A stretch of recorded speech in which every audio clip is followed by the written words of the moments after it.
Blow the trumpet in Zion. Sound the alarm on my holy hill.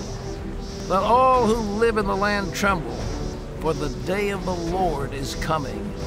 It is close at hand, a day of darkness and gloom, a day of clouds and blackness.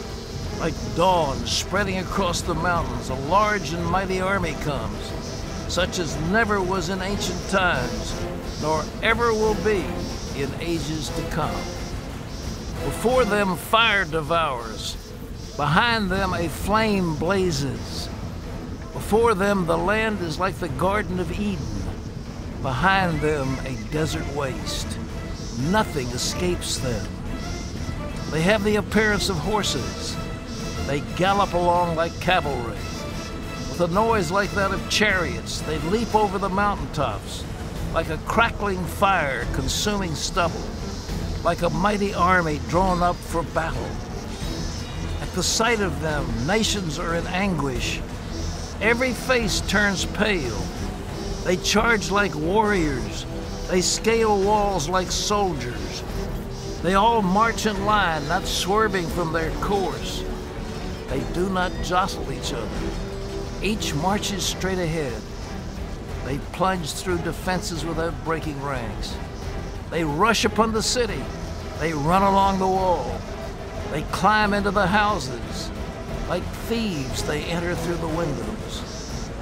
Before them, the earth shakes. The heavens tremble. The sun and moon are darkened, and the stars no longer shine. The Lord thunders at the head of his army. His forces are beyond number, and mighty is the army that obeys his command. The day of the Lord is great. It is dreadful. Who can endure it? Even now, declares the Lord, return to me with all your heart, with fasting and weeping and mourning. Rend your heart and not your garments. Return to the Lord your God, for he is gracious and compassionate, slow to anger and abounding in love, and he relents from sending calamity. Who knows?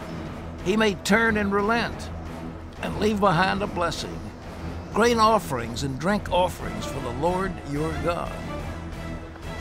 Blow the trumpet in Zion, declare a holy fast, call a sacred assembly, gather the people, consecrate the assembly, bring together the elders, gather the children, those nursing at the breast. Let the bridegroom leave his room, and the bride her chamber. Let the priests who minister before the Lord weep between the portico and the altar. Let them say, spare your people, Lord. Do not make your inheritance an object of scorn, a byword among the nations. Why should they say among the people, where is their God? Then the Lord was jealous for his land and took pity on his people. The Lord replied to them, I am sending you grain, new wine, and olive oil, enough to satisfy you fully.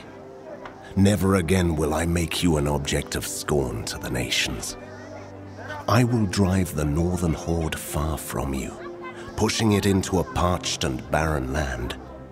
Its eastern ranks will drown in the Dead Sea, and its western ranks in the Mediterranean Sea, and its stench will go up. Its smell will rise. surely he has done great things. Do not be afraid, land of Judah. Be glad and rejoice. Surely the Lord has done great things. Do not be afraid, you wild animals, for the pastures in the wilderness are becoming green. The trees are bearing their fruit. The fig tree and the vine yield their riches. Be glad, people of Zion. Rejoice in the Lord your God, for he has given you the autumn rains, because he is faithful. He sends you abundant showers, both autumn and spring rains as before. The threshing floors will be filled with grain. The vats will overflow with new wine and oil. I will repay you for the years the locusts have eaten, the great locust and the young locust, the other locusts and the locust swarm, my great army that I sent among you. You will have plenty to eat until you are full, and you will praise the name of the Lord your God, who has worked wonders for you. Never again will my people be shamed. Then you will know that I am in Israel, that I am the Lord your God, and that there is no other. Never again will my people be shamed. And afterward, I will pour out my spirit on all people. Your sons and daughters will prophesy. Your old men will dream dreams. Your young men will see visions. Even on my servants, both men and women, I will pour out my spirit in those days. I will show wonders in the heavens and on the earth, blood and fire and billows of smoke. The sun will be turned to darkness, and the moon to blood before the coming of the great and dreadful day of the Lord. And everyone who calls on the name of the Lord will be saved. For on Mount Zion and in Jerusalem there will be deliverance, as the Lord has said, even among the survivors whom the Lord calls.